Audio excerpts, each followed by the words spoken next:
Hello everyone, myself doctor Sharad. आप सभी लोग मुझे पहचानते हैं। पहले भी काफ़ी समय पहले मैंने काफ़ी वीडियोस डाली, लेकिन एक बहुत लंबा समय गैप रहा वीडियोस डालने के लिए। मैं कुछ अपने पर्सनल रीजंस से बिजी रहा, लेकिन आज सर्दी के दिनों में और जैसे जैसे कुछ करंट टॉपिक्स सामने आए हैं, मैं कुछ नए तरीके से वीडियोस लेके आया हूँ। समसामयिक विषयों पर ही मैं हमेशा वीडियोस डालने के लिए, चर्चा करने के लिए हमेशा तैयार रहता हूँ। आज मैं चर्चा करने के लिए अपनी एक साथी डॉक्टर रैना को भी साथ में लेके आया हूँ। आज हम एक इम्पॉर्टेंट विषय जो है उस पर चर्चा करेंगे, क्योंकि जैसे कि आपको पता है कि सीबीएसई और बाकी सभी बोर्ड्स के इस समय एग्ज़ाम्स निकट हैं और बच्चे इस समय काफ़ी स्ट्रेस में हैं। तो मुझे अपनी साथी के साथ बात करते हुए ऐसा लगा कि हमें इस विषय पे आज चर्चा करनी चाहिए। तो आपके सामने है डॉक्टर रैना, जो फर्स्ट टाइम इस चैनल पे आई हैं। डॉक्टर साहब, आपका स्वागत है। थैंक यू डॉक्टर शरद। मैं बहुत आभारी हूँ, आपने मुझे इस मंच पर बुलाया है और मुझे बोलने का मौका दिया है। Thank you so much. और मैं अपने व्यूअर्स को ये बताना भी चाहूँगा कि कुछ चीज़ें मैं आप लोगों से और शेयर करना चाहूँगा कि जो मेरी साथी हैं वो मेरी जीवन संगनी भी हैं। डॉक्टर साहब, doctor Raina is my wife, और हम लोगों ने ये बोर्ड के विषय में आज जो टॉपिक चुना है उसका एक बहुत बड़ा कारण है, क्योंकि जो मेरा सन है वो भी इस साल 10th का बोर्ड का एग्ज़ाम दे रहा है। जब डॉक्टर साहब, आपको याद होगा कि जब अप्रैल के मंथ में जो बेटा है वो बोर्ड को लेके क्या राय रखता था और आज उसकी राय किस तरीके से बदलती जा रही है। हाँ जी, बिल्कुल।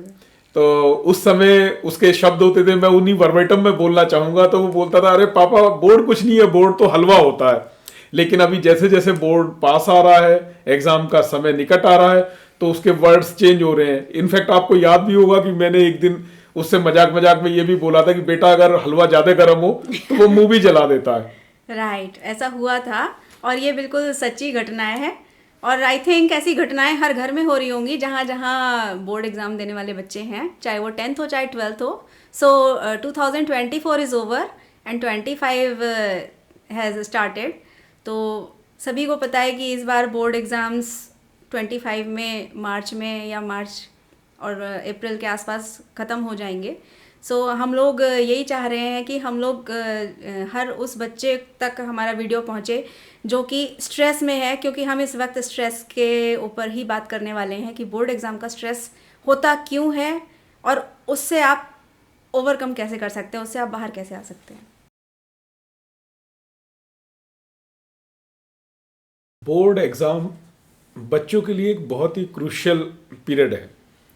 सभी लोगों को अलग अलग एक एहसास होता है इस बोर्ड एग्ज़ाम को लेके।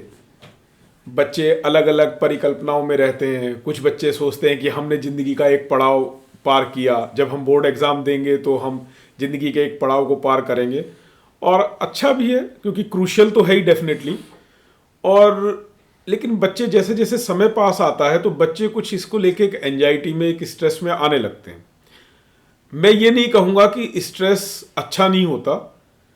एक लेवल का स्ट्रेस मीन कि एक स्मॉल अमाउंट ऑफ स्ट्रेस अच्छा होता है। वो बच्चों को बहुत मोटिवेटेड करता है, बच्चों को लाइफ में आगे बढ़ने के लिए प्रेरित करता है, उनकी एफिशिएंसी बढ़ाता है। लेकिन स्ट्रेस लाइफ में जब परेशान करता है, जब स्ट्रेस ज़रूरत से ज़्यादा बढ़ जाता है, तो उससे उनकी एफिशिएंसी धीरे धीरे घटने लगती है।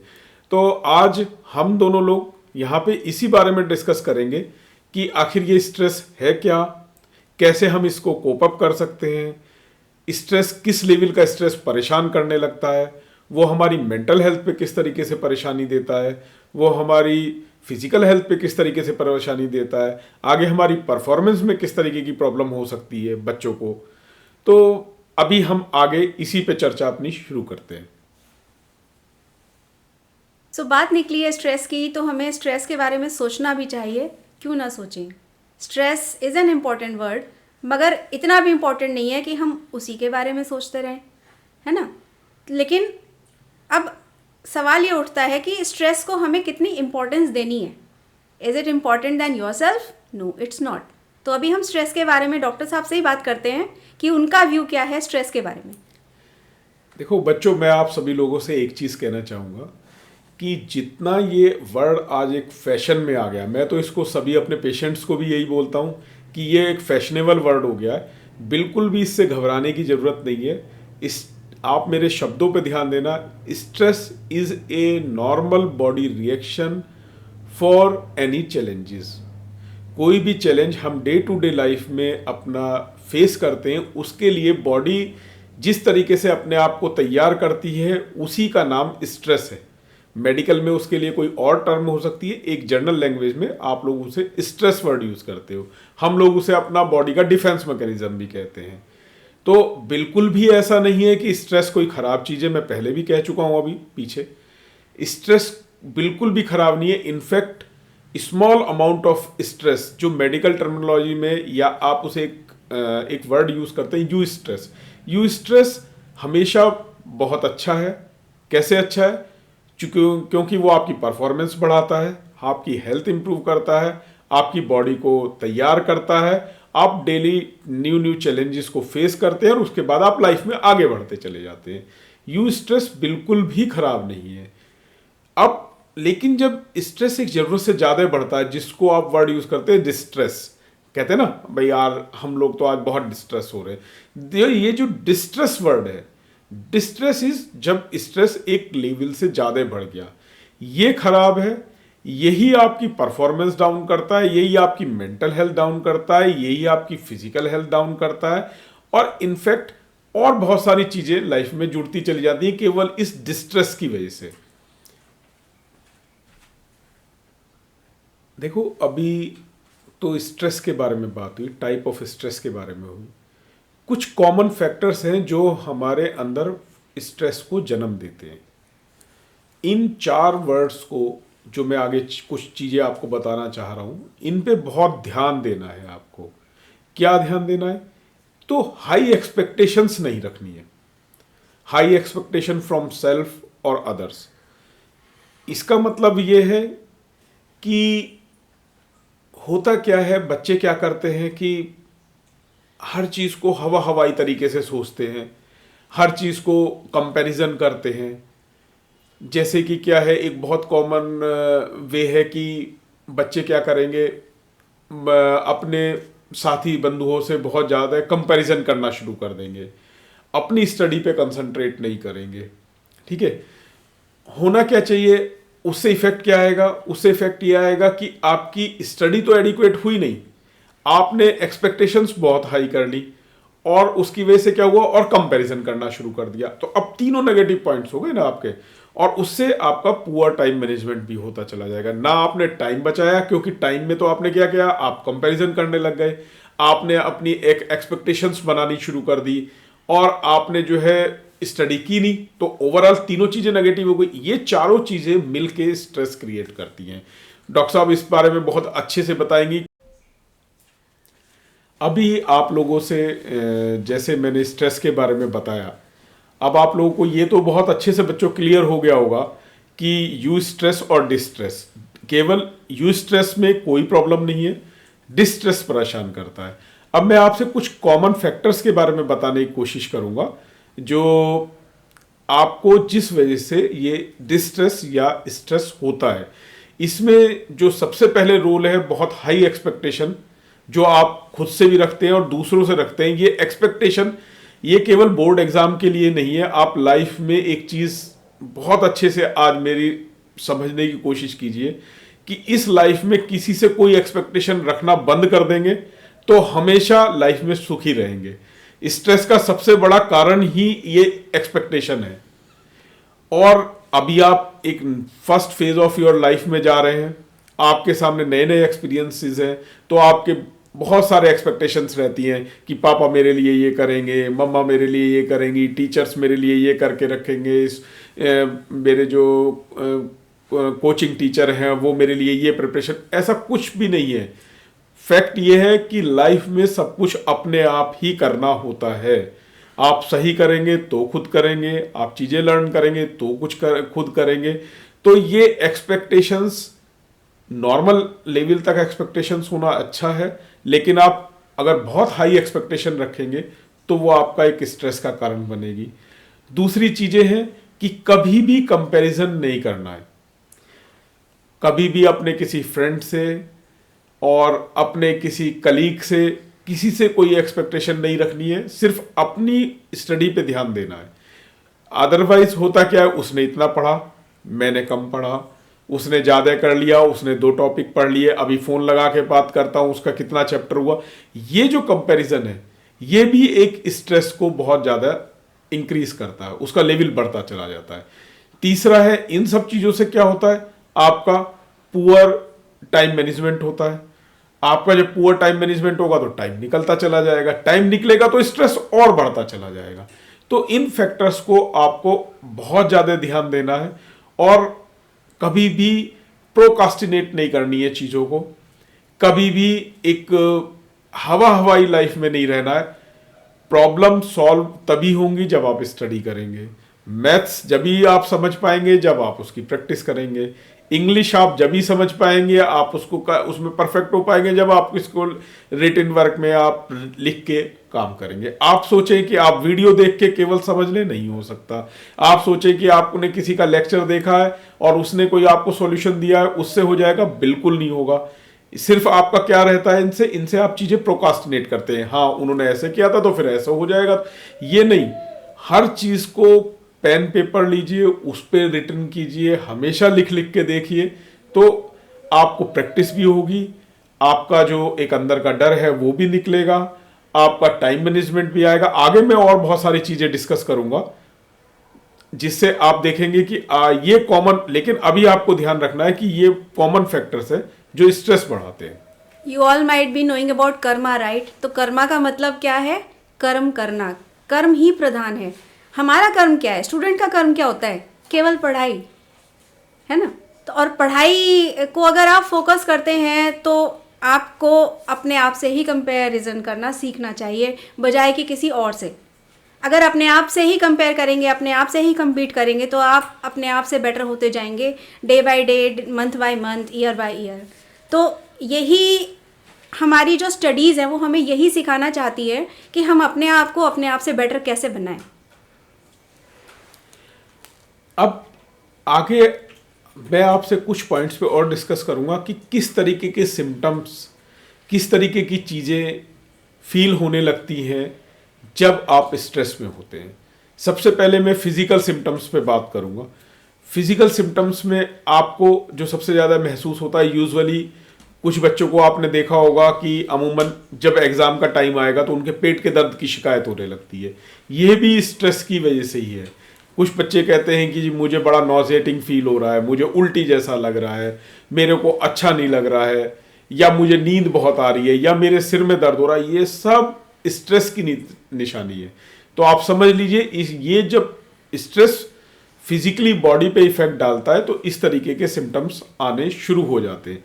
मेंटली ये किस तरीके से इफेक्ट डालता है? मेंटली क्या होगा, आप चीज़ें भूलने लगेंगे, ठीक है, आप काम करेंगे, आप अपने आप को कंसंट्रेट नहीं कर पाएंगे, आप चिड़चिड़ाने लगेंगे, आप अपने घर में अच्छा बिहेवियर नहीं करेंगे, आपको छोटी छोटी बातें बुरी लगेंगी, क्योंकि आप अपनी एक दुनिया में रहते हैं।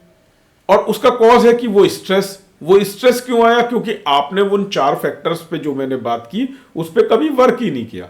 अब ये हम आगे इसी बात पे डिस्कस करेंगे कि हम कैसे उन सब चीज़ों से कोप अप कर सकते हैं, किस तरीके से हम इन चीज़ों से बाहर निकल सकते हैं, या हम अभी भी टाइम है, क्योंकि अभी आज टुडे इज अराउंड 10 और 11, तो अभी 15 फरवरी को फर्स्ट एग्जाम है, अभी भी लगभग 1 महीना 5 दिन के आसपास है।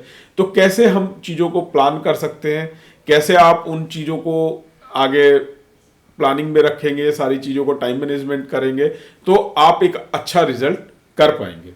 डॉक्टर साहब, मुझे लगता है कि स्ट्रेस जो है ना वो बच्चों में या स्टूडेंट्स जो हैं उनमें केवल पढ़ाई और मार्क्स को लेकर होता है। वो क्यों होता है, इसके बारे में हम बात कर सकते हैं। हाँ, तो बताएं डॉक्टर साहब थोड़ा सा इसके बारे में। मुझे लगता है स्टार्टिंग से ही ना, जब बच्चे बहुत छोटे से होते हैं उनको शुरू से बस यही सिखाया जाता है कि आप बेस्ट करेंगे तो क्लैपिंग होगी, आप बेस्ट करेंगे तो आपको अप्रिशिएट किया जाएगा, आप बेस्ट करेंगे तो आप विनर हो जाएंगे, आपको लूजिंग के बारे में कभी सिखाया ही नहीं जाता कि अगर लूज़ कर लिया तो उससे कैसे डील करना है। तो लूजिंग को डील ना कर पाना ही स्ट्रेस को क्रिएट करता है, और अगर स्ट्रेस क्रिएट होता गया तो वो हमारी मेमोरी में जाता है और वो कहीं ना कहीं हमारी साइकोलॉजी को इफेक्ट करना शुरू कर देता है। लॉन्ग टर्म में यही होता है कि ईयर बाय ईयर जैसे जैसे आप बड़े होते जाते हो और फिर बोर्ड एग्जाम जैसी चीज़ तक आप पहुंचते हो, तो एग्ज़ाम बहुत सिंपल है, बहुत ईजी है, बट आपको उसको लेके एक हमेशा स्ट्रेस रहता है। पहले दिन से जब आप उस क्लास में, हाई क्लास में क्लासेस अटेंड करना शुरू करते हो, तब से आप एक स्ट्रेस में रहने शुरू हो जाते हो कि हम बोर्ड एग्ज़ाम के लिए प्रिपेयर करने जा रहे हैं। और जैसे जैसे बोर्ड एग्ज़ाम नियर आना शुरू करता है, पास आने वाला है, तो आप और ज़्यादा हाइपर स्ट्रेस होते जाते हो और आपको ये समझ में नहीं आ रहा होता कि स्ट्रेस को डील करें कि पढ़ाई को डील करें। तो अभी कुछ पॉइंट्स पे हम आपसे डिस्कस करेंगे कि किस तरीके से आप अभी से प्लानिंग कीजिए जिससे कि ये स्ट्रेस दूर भाग जाए, आपको ये स्ट्रेस जैसा शब्द कभी परेशान ही ना करे। अब हम सॉल्यूशंस पे बात करेंगे। तो हम लोगों का अब जो डिस्कशन रहेगा वो रहेगा आपका कि एग्जैक्टली किस तरीके की प्लानिंग आपकी होनी चाहिए जिससे आप स्ट्रेस से बाहर आए। तो मैं इसको कुछ 4 या 5 तरीके के हेडिंग्स में आपको बांट के बात करने की कोशिश करूंगा। सबसे पहले मैं बात करूंगा प्लान एंड प्रिपेयर पे। डॉक्टर साहब भी आपसे उस बारे में बहुत डिटेल में बात करेंगी। ऑलरेडी आपकी प्रिपरेशन चल रही है, मैं जानता हूं आप बहुत अच्छे से तैयारी कर रहे हैं, आप बहुत अच्छे बच्चे हैं, आपने पहले से तैयारी की है, सिर्फ आप स्ट्रेस में आ रहे हैं।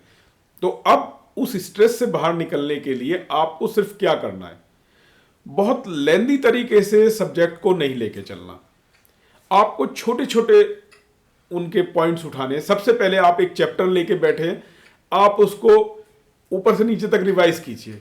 रिवाइज करने के बाद आप देखिए कि आपका कौन सा पॉइंट वीक है, आपके कौन सा एरिया में अभी आपको करेक्शन की जरूरत है। जहां पे आपको करेक्शन की जरूरत है वहां पे आप उनको भी बहुत छोटे छोटे स्मॉल स्मॉल पीसेस में पढ़ना शुरू कीजिए। जब उनको आप छोटे छोटे लेवल में पढ़ेंगे, छोटे छोटे पीसेस में पढ़ेंगे, उनके नोट्स आप बार बार रिवाइज करेंगे, तो आप देखेंगे आप बहुत अच्छे से आप प्रिपेयर कर पा रहे हैं। सेकंड पॉइंट पे जो आपको बात करनी है, चूंकि आप लोगों का हमेशा आपने देखा कि आप लोगों ने पूरे साल पढ़ा, पढ़ने के बाद कुछ पॉइंट्स आपके, कुछ सब्जेक्ट्स आपके, कुछ टॉपिक्स आपके बहुत स्ट्रांग हो गए हैं, कुछ को आपको बहुत इंटरेस्ट भी आया इसलिए वो स्ट्रांग हो गए, कुछ में आपका इंटरेस्ट नहीं डेवलप हो पाया जिस वजह से वो आपके स्ट्रांग नहीं हो पाए। तो ऐसे टॉपिक्स जो नेग्लेक्टेड रह गए हैं या जो बहुत अच्छे से नहीं प्रिपेयर हुए हैं, आप उन पे फोकस कीजिए अभी, एटलीस्ट इन 10 to 15 डेज में अभी टाइम है।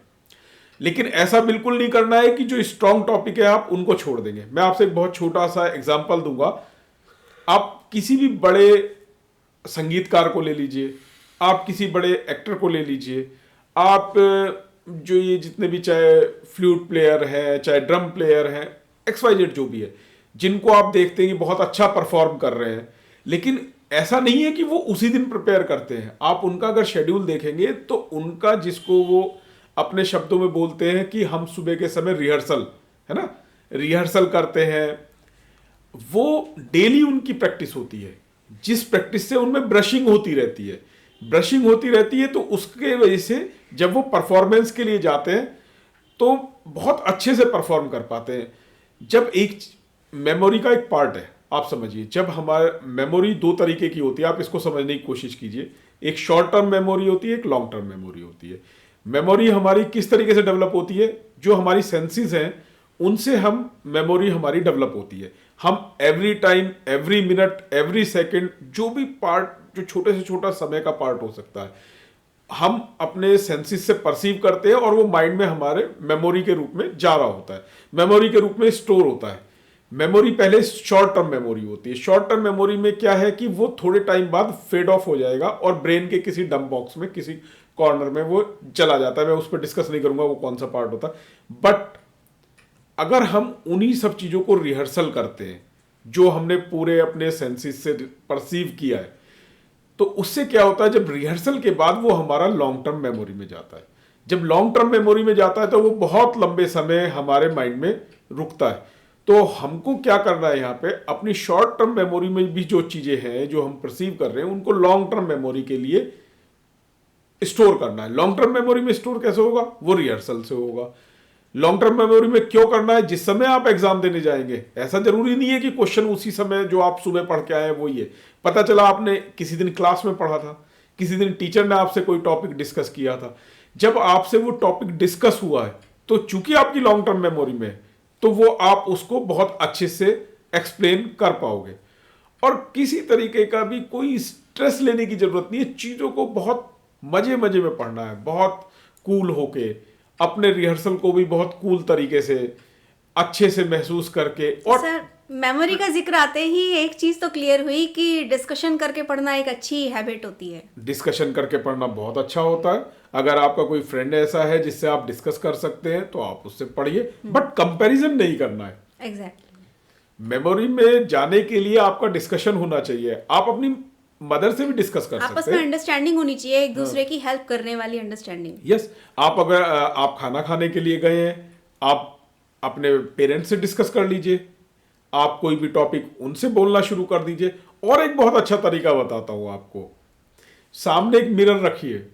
कभी आप बहुत ऐसा हो गया है कि अब मुझे कुछ समझ में नहीं, मिरर रखिए, उसके सामने खड़े होकर लेक्चर देना शुरू कर दीजिए उस टॉपिक पे, अकेले कमरे में। जब आप इस तरीके से करेंगे तो आप देखेंगे उससे दो फायदे होंगे। एक तो आप अपने आप को एक्सप्लेन कर पा रहे हैं, दूसरा आपकी मेमोरी में वो स्टोर भी हो रहा है। तो आपको बहुत अच्छे से एक प्लेफुल वे में आपकी चीजें स्टोर होती रहेंगी। राइट। तो डॉक्टर साहब का कहने का मतलब ये है कि आप जितना ज़्यादा रिवीजन करेंगे आप उतना ही बेटर परफॉर्म कर पाएंगे, और आपको रिवाइज करते करते ये चीज़ें पता चलेंगी कि आप किस पॉइंट पर वीक हैं, कहाँ पे आपको टारगेट अपना सेट करना है कि आपको क्या अचीव करना है। तो अगर अपनी चीज़ों को आप अभी से बिल्कुल विद मेंटल स्ट्रेंथ लग जाएंगे ना, कि हमारा अचीवमेंट कहीं भी वीक नहीं पड़ना चाहिए, हमारे किसी टॉपिक को हमें वीक नहीं करना है, तो उस पर एम्फेसाइज करने का टाइम अभी है। एक बार जनवरी निकल जाएगा तो फिर थोड़ा मुश्किल होगा, फिर तो केवल रिवीजन रिवीजन रिवीजन है। लेकिन अभी फिर भी टाइम बचा हुआ है कि आप अपने वीक जो पॉइंट्स हैं या वीक सब्जेक्ट्स हैं, वीक सब्जेक्ट्स में कौन सी टॉपिक्स आपके वीक हैं, उन पर वर्क करें। अभी मैं आपसे कुछ पॉइंट्स पे बात करूंगा और थोड़ा सा टेक्निकल, अब थोड़ा से टेक्निकल पॉइंट्स पे बात करते हैं। जैसे एक चीज को ध्यान रखना है आपको, बहुत लंबे समय भी नहीं पढ़ना है। पता चला आप लंबा कि मुझे 2 घंटे की कॉन्टिन्यूस स्टडी दी, ना ना ना, कोई जरूरत नहीं है। आप 30 to 45 मिनट्स में जैसे आप स्कूल में लेक्चर लेते उस तरीके से पढ़िए। उसके बाद 10 to 15 मिनट्स का एक गैप दीजिए। और अगर आपको लगता है धीरे धीरे आपका स्टेमिना बढ़ रहा है, आपकी सिटिंग बढ़ रही है, तो आप उसको बढ़ा के 1 आवर तक भी कर सकते हैं। फिर उसके बाद आप पॉज ले लीजिए। इस तरीके से आप करेंगे तो आप ये इट जस्ट लाइक कि आप पहले एक पीक तक गए, फिर आप रिलैक्स हुए, वो स्टोर हुआ। क्योंकि माइंड में क्या होता है, चीजें लेयर वाइज लेयर, आप इसको एक ऐसे समझ सकते हैं, लेयर वाइज लेयर सेटल होती है। जब आप उनके लिए थोड़ा गैप देते हैं तो वो धीरे से माइंड के किसी कॉर्नर में रिहर्सल के साथ लॉन्ग टर्म मेमोरी में सेटल हो जाती है। ये करना है। कुछ चीजों पे मैं अभी आपसे और बात करना चाहूंगा, क्योंकि जैसे मैंने आपको बोला, मैंने कुछ इन पे आज बात करने के लिए डॉक्टर साहब कुछ रिसर्च भी की कि क्या है। कुछ कोचिंग इंस्टीट्यूट्स, इवन कुछ जो अच्छे पब्लिशर्स हैं बहुत अच्छा काम कर रहे हैं इस चीज के लिए। तो जैसे आप लोग क्या यूज कर सकते हैं, आपने आज कोई टॉपिक पढ़ा और अभी आपको रिहर्सल नहीं हो रहा, आप जिस टेबल पे बैठ के बात करते हैं, जहां पे बात करते हैं, आप ये यूज कर सकते हैं। डॉक्टर साहब हमारे टाइम में इनको बहुत यूज किया जाता था, इवन हम तो अब भी यूज करते हैं। फाइल के अंदर इसको लगा के रखते हैं। जब हम फाइल के अंदर इसको लगाएंगे, जैसे जो चैप्टर आपका नहीं प्रिपेयर है, उसमें कोई क्वेश्चन नहीं प्रिपेयर है, आप इसको, दिस इज स्टिकी नोट, आप इस स्टिकी नोट को लगा सकते हैं। उसके बाद जो आपका टॉपिक नहीं हो रहा है, चूंकि ये बड़ा स्टिकी नोट है, आप इसको, हाँ, जस्ट लाइक बुक मार्क, आप इसको भी वहां पे पेस्ट कर सकते हैं। पेस्ट करके इस पे रिमार्क देके लिख सकते हैं। कुछ इन पे टॉपिक्स लिख सकते हैं, कुछ अपने कुछ पॉइंट्स लिख के छोड़ सकते हैं, कुछ नोट्स लिख के छोड़ सकते हैं। और उसे जैसे इट जस्ट लाइक दैट, जैसे ये एक बुक है, अगर ये बुक मैंने अभी उल्टा पकड़ा हुआ है, और ये अगर आपने इसको ऐसे करके, आपका कोई टॉपिक तैयार नहीं है, आपने छोटा कुछ लगाना है, आपने इस तरीके से इसको लगा के छोड़ दिया, जस्ट लाइक दैट। और अगर आपको उसका सॉल्यूशन लगाना है, उसी के नीचे आप इसका उसी पेज में यहाँ पे जो भी क्वेश्चन आपका तैयार नहीं है उसी पेज में इस तरीके से लगा सकते हैं। तो आपको पूरा उसमें रिवाइज करने की जरूरत नहीं है। आप उसे, और जैसे आज नाइट में आपने फिनिश किया अपना चैप्टर और आप उसके बाद सो गए, सुबह आपने उठे, आपने देखा अच्छा मेरा ये पॉइंट वीक था, उस पेज को खोला, आपने उसमें जो नोट्स में जो लिखा हुआ था आपने उसको रिवाइज किया। एक दो बार करेंगे, विद इन 1 2 3 डेज में आप देखेंगे कि वो पॉइंट्स जो आपका जो नेग्लेक्टेड था या जो वीक था वो आपका स्ट्रांग हो जाएगा। एक तरीका और बहुत अच्छा है जिसको हम लोग बोलते हैं लाइन डायग्राम। आजकल आप लोग आपके लेटेस्ट लैंग्वेज में आजकल जो यंगस्टर्स में माइंड मैप बहुत फेमस है। हम लोगों के टाइम में इसको लाइन डायग्राम बोलते थे। हम लोग जब मेडिकल की प्रिपरेशन करते थे या करते थे, हम लोग भी लाइन डायग्राम करते थे। अभी मेरे को एक बुक मेरे हाथ लगी, क्योंकि घर में भी जब स्टडी का माहौल है, तो ये बुक बहुत अच्छी है, ये मुझे बहुत अच्छा लगा। This is mind map, like Atlas. Physics वाला एक है पब्लिशर, उन्होंने ये बनाया, लेकिन इन्होंने बनाया बहुत अच्छा है, मुझे बहुत अच्छा लगा। क्योंकि ये क्या होता है, ये सब हमारा जो राइट ब्रेन डोमिनेंसी के लिए यूज होती है ये सब चीजें, highly informative for quick revision, quick revision के लिए। क्योंकि इनमें सब, इसमें सब चीजें हैं। इसमें आप देखेंगे कि देख रहे हैं ना, जैसे ये सॉल्यूशंस तो है ही हैं, इवन अभी मैं आपको दिखाता हूं कि इसमें जो ये होते हैं, ये सब चीजें एप्लीकेशंस हैं, जैसे ये इनके, तो इससे क्या ये माइंड में रहेगा आपके, धीरे धीरे ये राइट ब्रेन में आपके सेटल होगा। और वो चीजें जो भी हम पिक्चर्स के थ्रू, जो भी हम लाइन डायग्राम्स के थ्रू चीजें देखते हैं, वो हमारे राइट ब्रेन में जाती हैं और वो बहुत लंबे समय मेमोरी में स्टोर रहती हैं। तो ये आप बहुत, इस बुक को लिए बिना भी इसको अपने चार्ट्स के थ्रू या रफ शीट्स पे भी बना सकते हैं। इन्हें फ्लो चार्ट कहते हैं। फ्लो चार्ट बनाना आप गूगल पे भी सीख सकते हो, यूट्यूब पे भी सीख सकते हो। तो ये these are all flow charts की हमारी जो टॉपिक्स हैं वो हम फ्लो चार्ट के फॉर्म में बनाएं और उनको बुलेट्स के फॉर्म में रीड करें, स्टडी करें और उनको हम क्विक रिविजन में फटाफट आगे लेके चलें। इसके बाद अब जब यहां तक आप प्रिपेयर हो जाएंगे, अब मैं आपसे बोलूंगा एक चीज, अब आपको एक चीज करनी है बहुत जरूरी। ये आप समझ लीजिए कि मैक्सिमम आफ्टर 15 डेज, मैं तो 15 डेज भी नहीं कहूंगा, मेरा अगर अपना पर्सनल व्यूज मानेंगे तो 15 जनवरी के बाद डेली आपको 10 ईयर्स उठाने हैं या सैंपल पेपर उठाने हैं। सैंपल पेपर उठाने के बाद आपको डेली एक पेपर करना है, उतने ही टाइम फ्रेम में करना है। वही 2.5 घंटे का टाइम लगा, 3 घंटे का आपका टाइम होता, 3 घंटे का वही टाइम लगाना है, वही पेपर उस तरीके से करना और प्रॉपर सॉल्व कीजिए उसको। जो सब्जेक्ट जितना वीक है उसके उतने ज्यादा क्वेश्चंस करो और बिल्कुल भी नहीं डरना है। सेल्फ असेसमेंट करो, कहाँ हमारी कमी रही, कितने हमें, जब आप उसको करके बाद में उसका सेल्फ असेसमेंट करेंगे, देखेंगे एग्जैक्टली, और खुद से असेस करो कि अगर मैं टीचर होता तो मैं इसके आंसर में कितने मार्क्स देता। जब आप 3 घंटे का टाइम निकाल लेंगे, उसके बाद उसको रिवाइज करो और रिवाइज करने के बाद देखो कि एग्जैक्टली अगर मैं टीचर होता तो मैं क्या परफॉर्म कर पाया, मैं कितने मार्क्स दूंगा। तो जिस दिन आप शुरू में आपको लगेगा, शुरू के 1 या 2 पेपर में आपको लगेगा बहुत इंटरेस्ट भी नहीं आएगा, आप करेंगे भी नहीं, आप डरेंगे क्यों? क्योंकि कोई भी अपना रिजल्ट पहले दिन नहीं सुनना चाहता। लेकिन अगर आप अपनी परफॉर्मेंस को पहले दिन ही जज करेंगे, तो जिस दिन आप फाइनल परफॉर्मेंस देने जाएंगे, मतलब एग्जाम देने जाएंगे, उस दिन आप बहुत अच्छे से प्रिपेयर होंगे और आप देखेंगे अगर ये क्वेश्चंस करेंगे। मैं बहुत ज़्यादा तो नहीं कहता हूँ, जिस समय मैं और डॉक्टर साहब अपने टाइम में थे हाई स्कूल में, तो हम लोगों का तो उस समय बिल्कुल इसी तरीके से था कि लगभग 70 to 75% पेपर पिछले 10 ईयर्स में से होता है। तो अब आप ये समझिए कि इससे 2 फायदे हुए। एक तो आपने पेपर उठाया, आपको कुछ भी नया नहीं लग रहा है, तो आप 75% पेपर बहुत कम समय में कर लेंगे। जब 75% पेपर सपोज कीजिए आपने 1.5 घंटे में कर लिया, अभी आपके पास 1.5 आवर रिमेन अभी बच रहा है। अब आपको केवल 25% पेपर करना है और आप पे टाइम 1.5 घंटे का है। अब आप कितना टाइम उसमें, अगर कोई टॉपिक वीक भी है, थोड़ा सा आपको उसके बारे में सोचना भी है, अपनी उस मेमोरी को कंसंट्रेट भी करना है, तो आप बहुत अच्छे से कर पाओगे। लेकिन अगर आपने ये पेपर का रिहर्सल नहीं किया, ये सैंपल पेपर्स का रिहर्सल नहीं किया, ये सब चीजें नहीं की, तो आपका वहां पे भी टाइम मैनेजमेंट डिस्टर्ब होगा और फिर बहुत अच्छा परफॉर्म नहीं कर पाओगे। एक्चुअली में 10 years is nothing but it's the entire syllabus from the education system of India.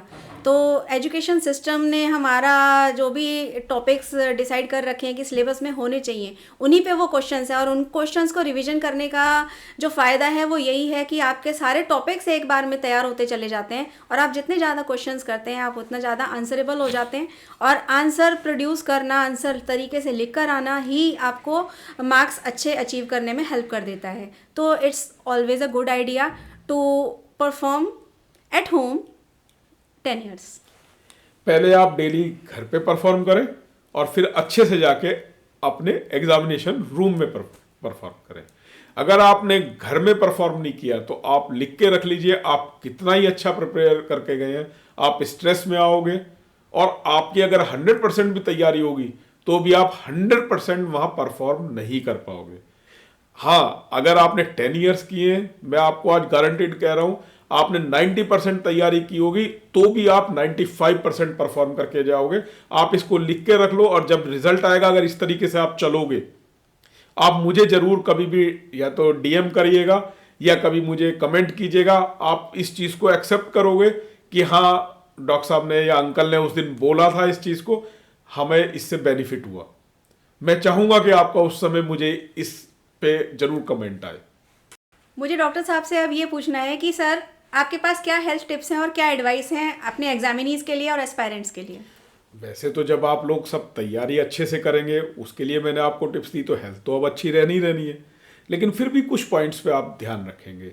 आपको अच्छी नींद लेनी है, 7 से 8 घंटे आपको सोना ही है, अच्छे अमाउंट में आपको वाटर का इंटेक रखना है, खाना बहुत ही सिंपल खाना है, इस चीज का ध्यान रखें। ये नहीं कि नो, मतलब कि आप मैगी खा रहे हैं, avoid heavy food and junk food. हाँ, जंक फूड तो बिल्कुल ही अवॉइड जो करना मम्मा है। बना के दे वही खाना है। हाँ, सिंपल फूड खाना है। ये नहीं कि आप जो है, अभी तो मैं बहुत देर से पढ़ रहा हूँ तो अभी मैं मंचिंग करने के लिए बिस्किट्स लेके आ रहा हूँ तो अभी मैं नमकीन खा रहा हूँ। नो, नथिंग, कुछ नहीं। Avoid T and coffee. क्योंकि आप जब बहुत लंबे सिटिंग करते हैं तो चूंकि स्टमक बहुत अच्छे से वर्क नहीं कर पाता, जो लोग बहुत लंबी सिटिंग करते, तो उसके लिए आपको बहुत ही हल्का और डाइजेस्टिव फूड लेना है। इन 2-3 चीज़ों का बहुत ध्यान रखना है। एक चीज़ और मैं कहना चाहूँगा कि सुबह शाम की वॉक या एक्सरसाइज भी करनी है। बेशक आप 10 to 20 मिनट्स निकालें, लेकिन वो ज़रूरी है। ये नहीं कि आप रात को 3 बजे तक पढ़े और अब मैं सुबह तो उठ नहीं सकता हूँ, मैं तो 11 बजे उठूँगा ना। उठना आपको टाइम पे है।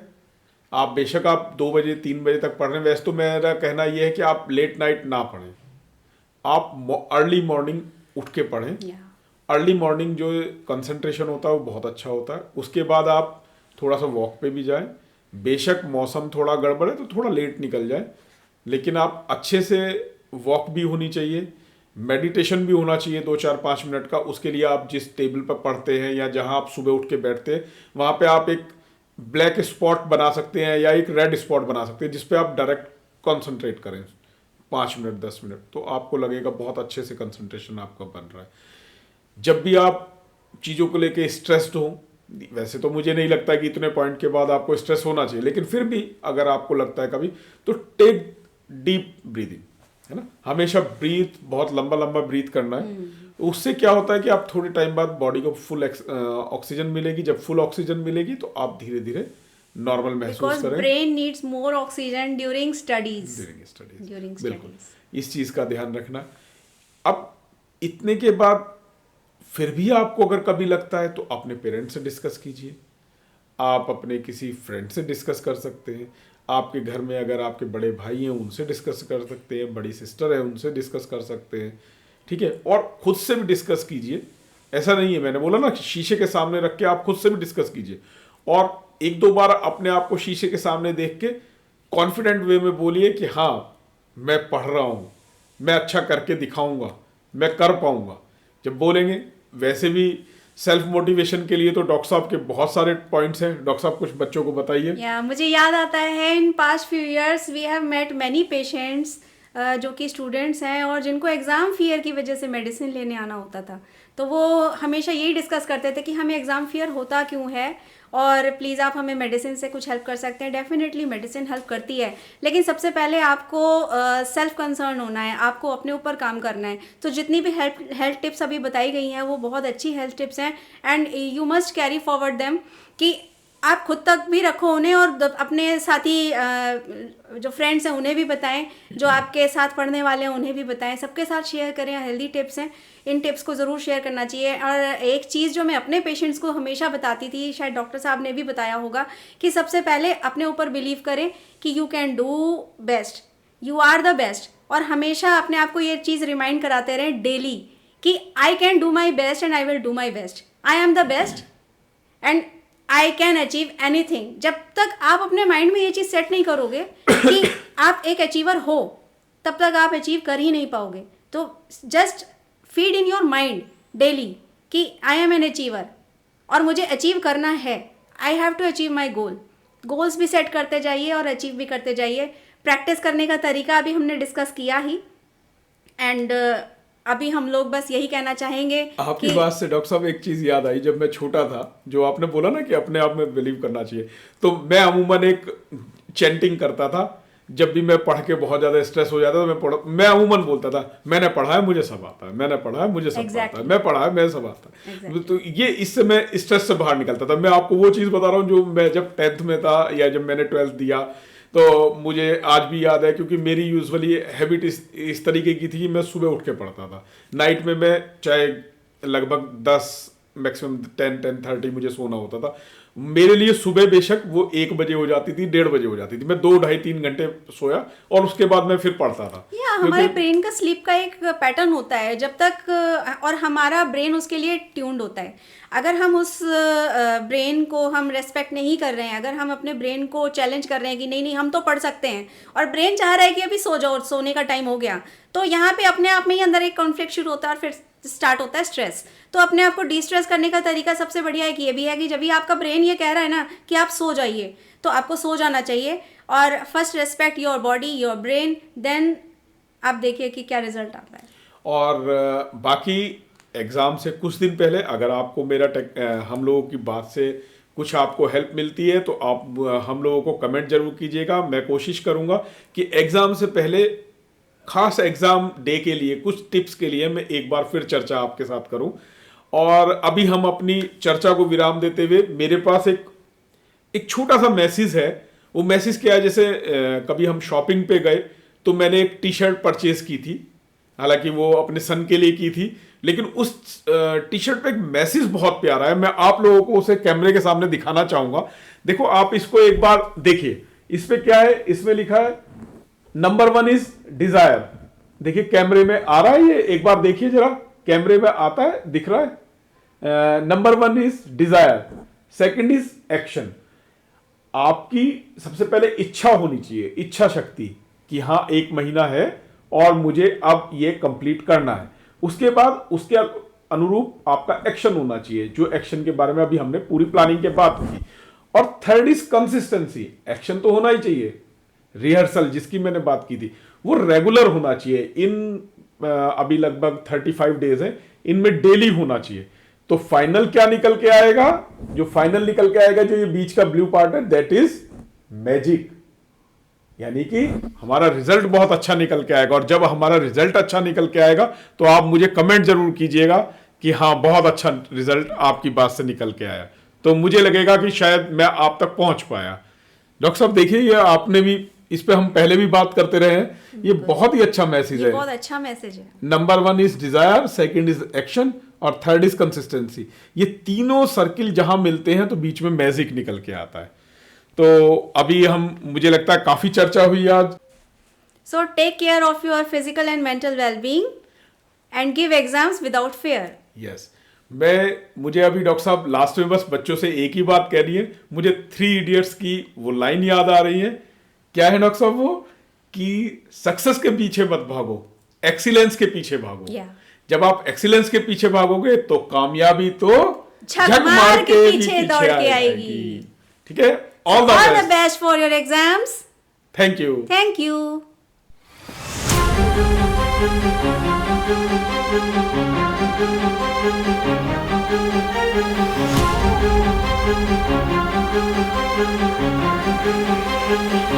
We'll be right back.